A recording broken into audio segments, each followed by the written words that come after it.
Hello everyone. This is a flip book that I made for a swap. I haven't made one in quite some time, and I learned to make them when I was when Ruth Inkwell had her flip book group, and I had forgotten how much fun they were. So here is my Halloween flip book. Flip book is basically kind of like putting 4 or 5 cards together, or a mini kind of journal. I don't know quite what you did, but I will show you the flips. The closures of this ribbon, so there you see it.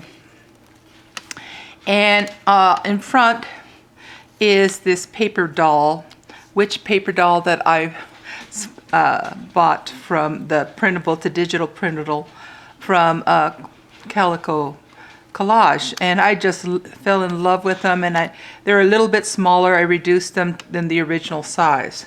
So here you see the cover, and I have I make mine with a spine. That's just my style of making flip books, and I got a chance to use a lot of my digitals. The little paper doll has I have the little brads to make her joints move, and so she can dance for you. She can move around. She's just a lot of fun to kind of pose in front of a flip book. Okay, these are some die cuts, lace, spider web. So there's some napkin decoupage, and I will describe the front afterwards. So this is a flip book. So this is the first flip. This is what they do. They flip. And here it is. It's a full moon tonight. And I flip it open, and you can see there's a little trim here. And I have to kind of move it. You see how it kind of flips? And up here, the witches fly across the sky. And here is a pocket, because in a flip book you can put little, little things in there. And this is a stamp. It says the owls go hoo, hoo, hoo. And there's a pocket here, and I put a little bit of washi, because you can actually put little treats in here, and that's what I did. It's a tag, a playing card with some washi tape, and a little owl ephemera. So that's what makes them kind of fun. And then you go to this page here, and it says, "Dance in the graveyard, feet in the mist, come dear and join us, we really must insist."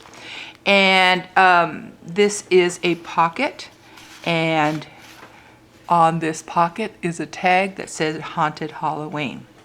If you follow me, you know I love to use napkin decoupage, and I had quite a collection of Halloween napkins that I have been given. So that's what's right here is napkin. This is napkin. This is actually scrapbook paper. So I will point those out, and here's another napkin. And so you see, this is a flip. Well, we start with 1, 2, 3. Here's another flip, which is number 4. Jack-o'-lantern smiling bright, wishing you a haunting night. And I basically, this is napkin decoupage, and I kind of muted the, it was decoupage on a book page, and I muted it with some gesso. And it is a pocket right here, you see, so there's a little treat. And then it flips right here, and it says, "The black cats yell, and green ghosts howl, scary Halloween to you." And here's another flip right here, die cut, and there you see a touch of magic, a pinch of fright, cast a spell this festive night. And there you see my cauldron and some yarn to make it look like smoke. And this is the way I had all these little die cuts and punches in my stash.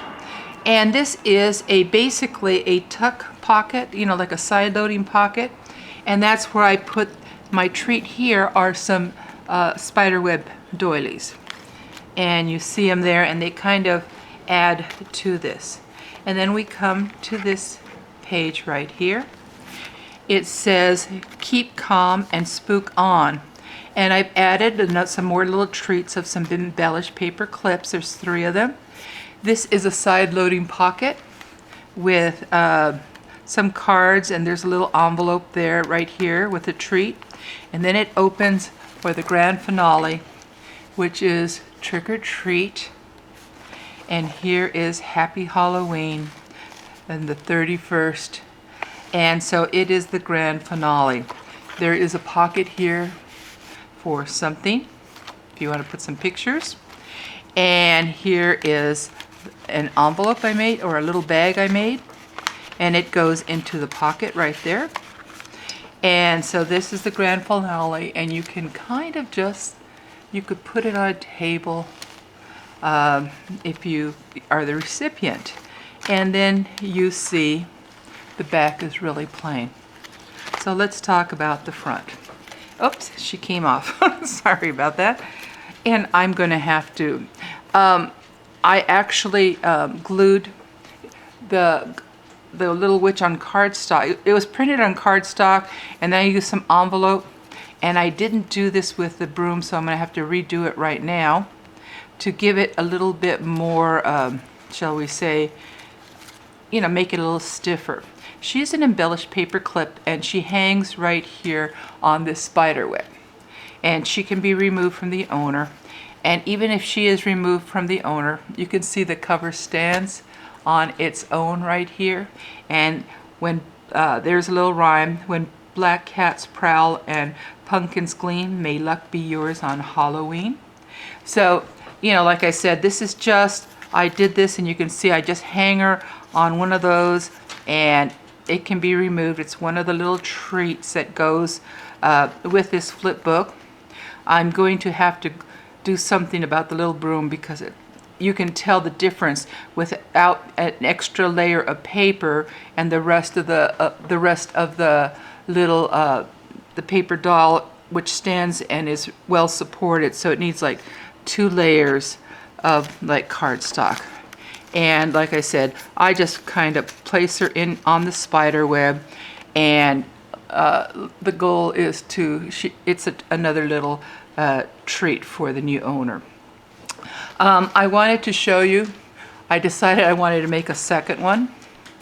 And this one, if you're going to put little treats, you almost have to give them some space. Otherwise it gets that where you can't really close it. So this is, and the dimensions of the other one are 5 by 7, and I use basically a stack the deck. It's basically 4 pages, and that's what this one is also. It's basically just 4 pages, and what I added are the flips, so to speak. I just added right up here, and you can see I added a flip.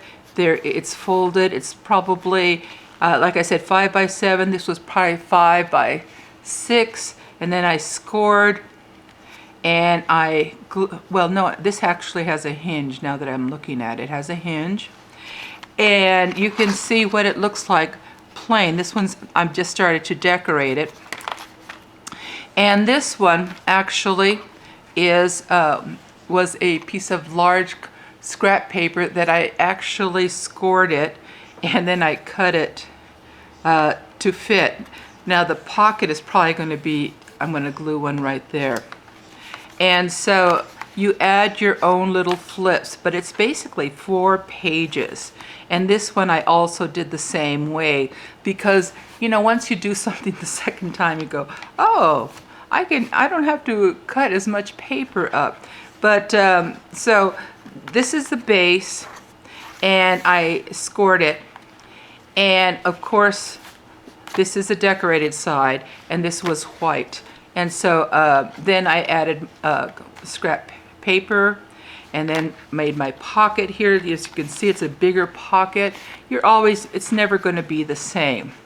And here I added, these are added, and this is the actual 4 pages right here. And so there are hinges, and you can see the hinges This is some washi tape that kind of hides the hinges. And on this one, this is where I added a pocket before. This is where I had the ghost. But basically, you can do whatever you want with these pages.